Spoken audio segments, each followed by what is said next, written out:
Rain poured down in relentless sheets, turning the streets into shimmering rivers of light reflected from the neon signs above. Aisha, 25, clutched her thin shawl around her shoulders, shivering as she held her son, Ali, close. The 5-year-old's tiny hands gripped her arm tightly, his small face buried in her coat, trying to hide from the cold and the world that seemed suddenly so cruel. Earlier that day, her life had collapsed entirely. Her husband, Raza, had passed away suddenly 6 months ago, leaving her in a world of grief and loneliness. She thought she had time to mourn, to rebuild, to heal. But her in-laws had other plans. Their words were sharp, cutting deeper than any storm outside. "You are a burden now. Leave our house. Take the boy and go. He's not your responsibility anymore." Aisha had tried to reason, to plead, to explain that she had nowhere to go. But nothing could soften their hardened hearts. They had been cold from the beginning, viewing her as an outsider, a daughter-in-law who could be discarded the moment she no longer served a purpose. And now she had been thrown out, literally pushed into the rain with nothing but a few meager belongings she could carry. Her mind flashed back to happier days. Raza's laughter echoing in their small home, the tiny apartment filled with warmth and the smell of home-cooked meals. The small arguments over trivial things that now seemed so precious. Those memories were now a bittersweet reminder of everything she had lost. Now, standing on the cold, empty street with Ali clinging to her hand, she felt utterly invisible.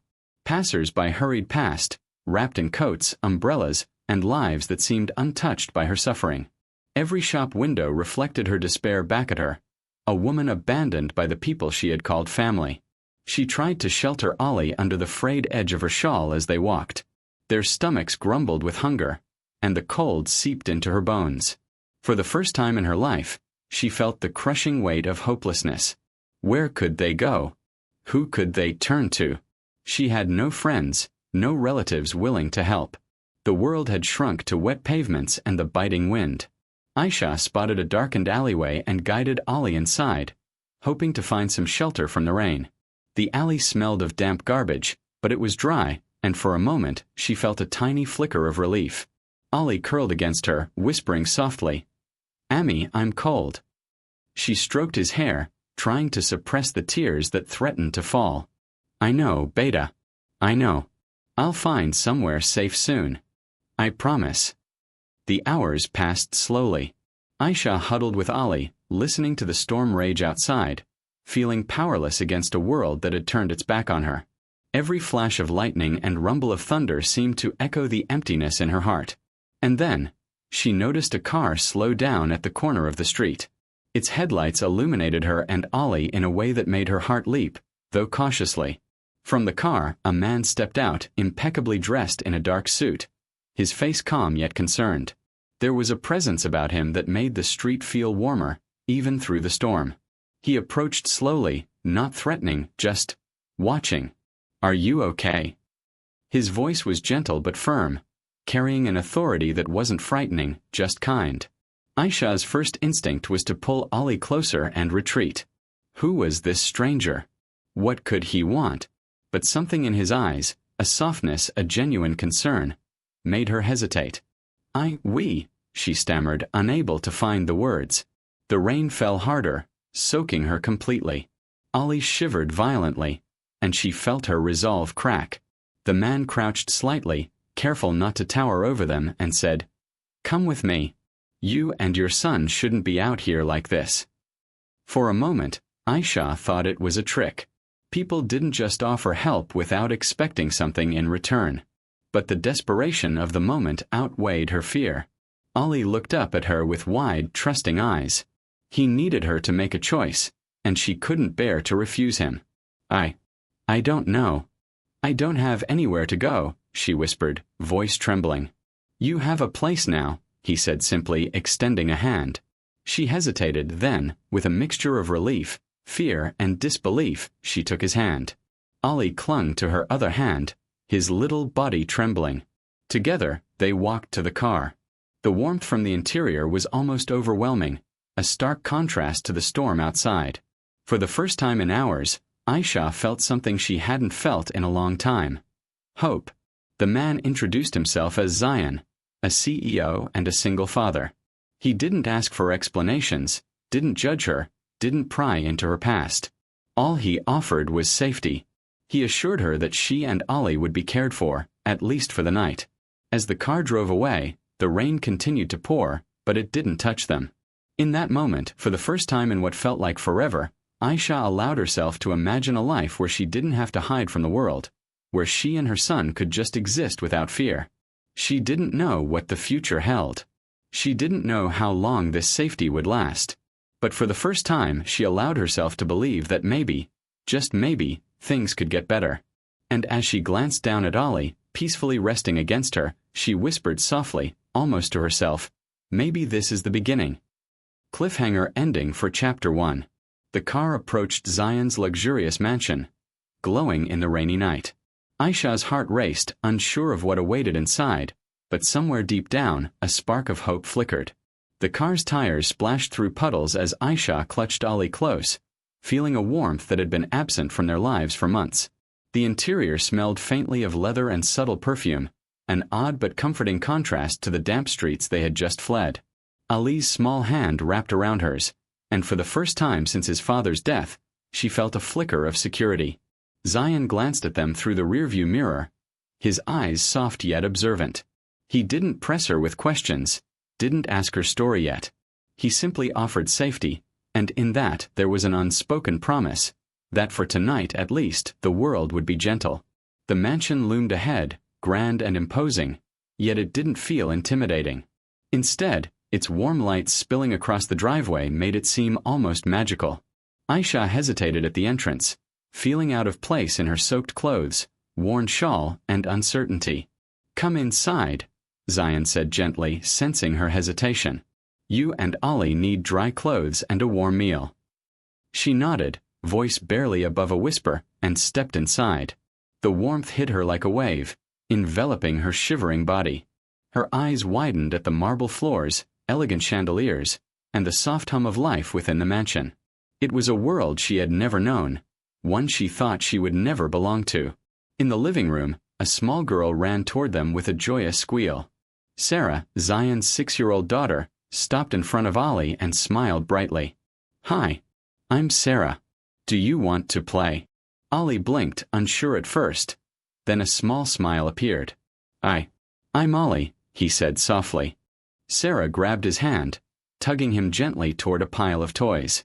Aisha felt tears prick at her eyes, watching her son's first smile in weeks, a spark of light in the darkness she had been living in. Zion watched quietly, a small smile on his face. This was what he had hoped for, a moment of normalcy, a simple happiness that could remind two hearts they weren't alone anymore. "You can change into some dry clothes," Zion said, motioning toward a guest room. "I'll leave some for Ollie as well." Aisha hesitated, embarrassed. I don't want to be a burden." "You're not a burden," Zion said firmly. "Not for me, not for anyone. You just need to be safe for now." For the first time, Aisha felt an unfamiliar warmth, trust. Tentatively, she led Ollie to the guest room. Inside, folded clothes awaited. Soft, clean, and warm. Ali's eyes lit up, and he immediately began changing, his small hands fumbling with the unfamiliar clothes. Aisha sank onto the bed, exhausted but overwhelmed by relief. She allowed herself a single deep breath, a release she hadn't permitted in months. The storm outside continued, but inside, a different kind of peace settled. Once they were ready, Zion led them to the dining room. The table was set simply, but elegantly, and a hot meal waited. Aisha was hesitant at first, unsure how to eat without feeling awkward, but Ali's eager hands and Sarah's laughter made it easier. "Eat," Zion said softly.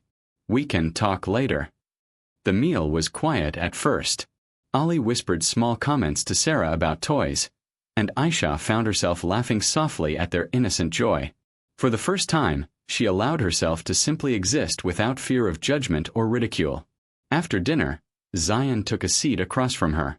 "I know this is sudden," he said, "and I don't expect you to understand everything right now.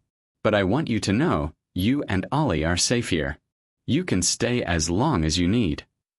Aisha looked down at her hands, feeling a lump in her throat. I I don't know what to say, she murmured.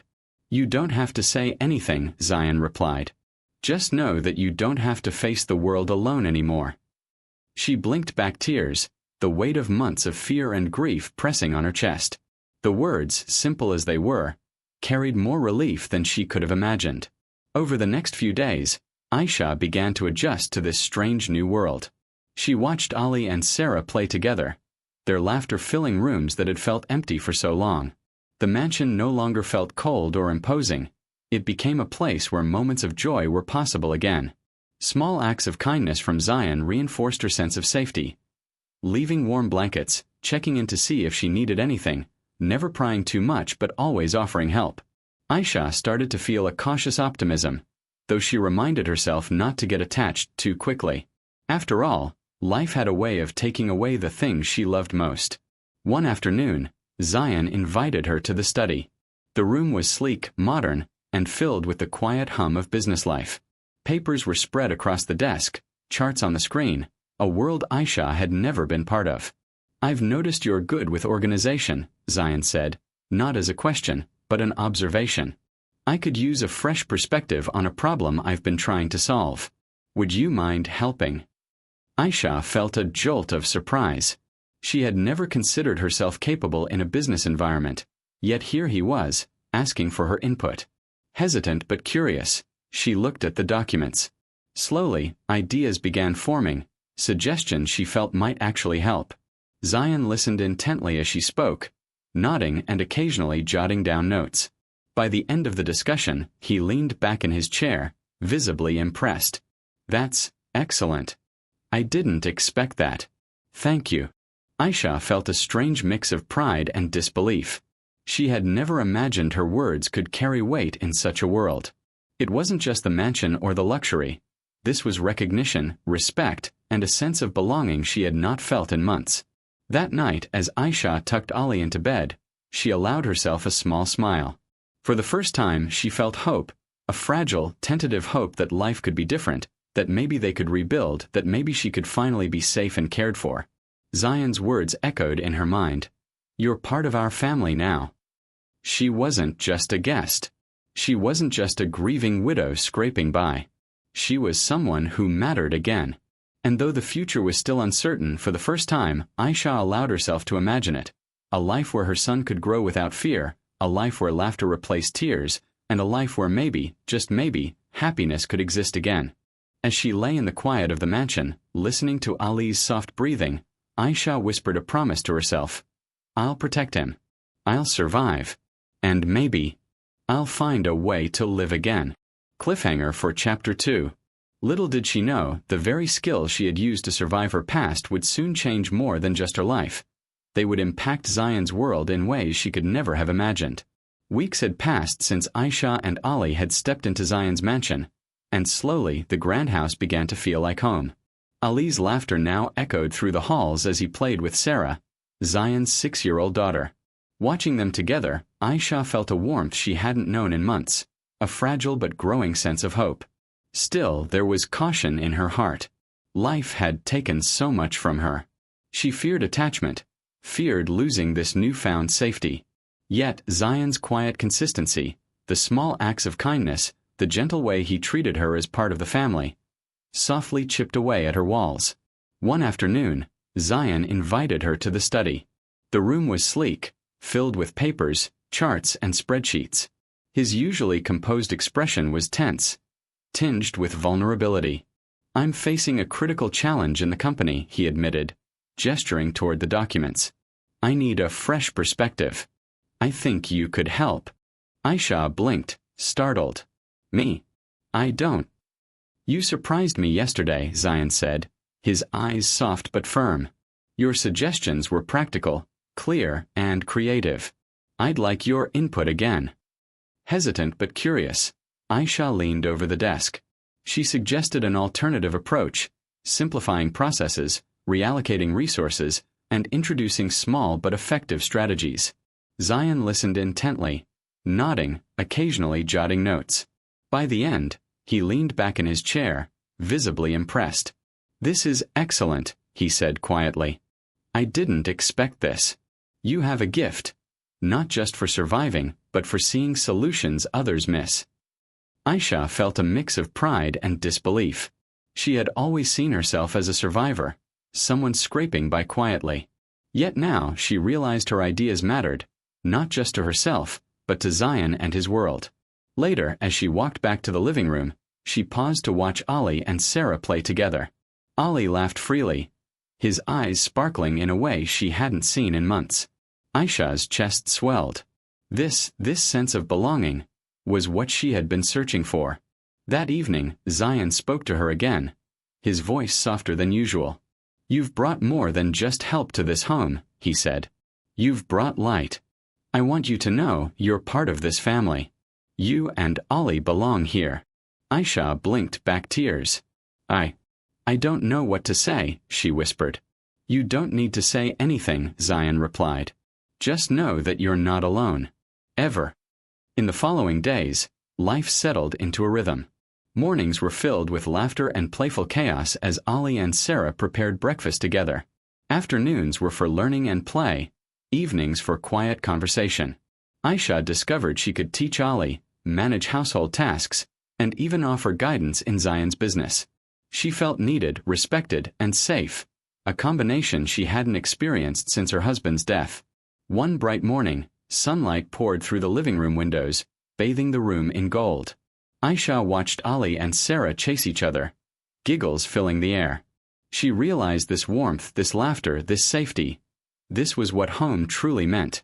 Quietly, she approached Zion. "I never thought I'd feel like this again," she admitted softly. "You mean happy?" he asked, a gentle smile touching his lips. "Yes," she said. "Safe. At peace. Like we belong somewhere." Zion nodded. "You do. And I want you to know it's not temporary. This is your home for as long as you need. Always." Tears filled Aisha's eyes. Tears not of sorrow, but of relief and hope. For the first time, she allowed herself to believe that happiness wasn't just a fleeting dream. That night, as she tucked Ali into bed, she whispered softly, "We're safe now, Beta. We have people who love us." He smiled sleepily, his tiny hand brushing hers. "I like it here, Ami. I really do." Aisha chuckled softly, brushing his hair from his forehead. "Me too, Ali. Me too." Later, sitting by the window, Aisha gazed at the city lights twinkling below. Life had been cruel, taking her husband and her security. Yet it had also given her the chance to rebuild, to find safety, love, and family in a most unexpected place. She knew challenges remained. Moments of doubt, fear, and longing for what she had lost. But now she had something stronger. A home filled with people who cared, children who laughed, and a man who saw her as more than her past. As Ali and Sarah slept side by side, tiny hands brushing together in quiet companionship, Aisha whispered a promise to herself. "We will live. We will be happy. And this time I will hold on to it with everything I have." In that quiet moment, she understood something she had long forgotten. Home wasn't a place, it was the people who loved her and chose to walk beside her. For Aisha, Ali, and even Zion, this was more than a chapter. It was a new beginning, a life filled with hope, warmth, and family.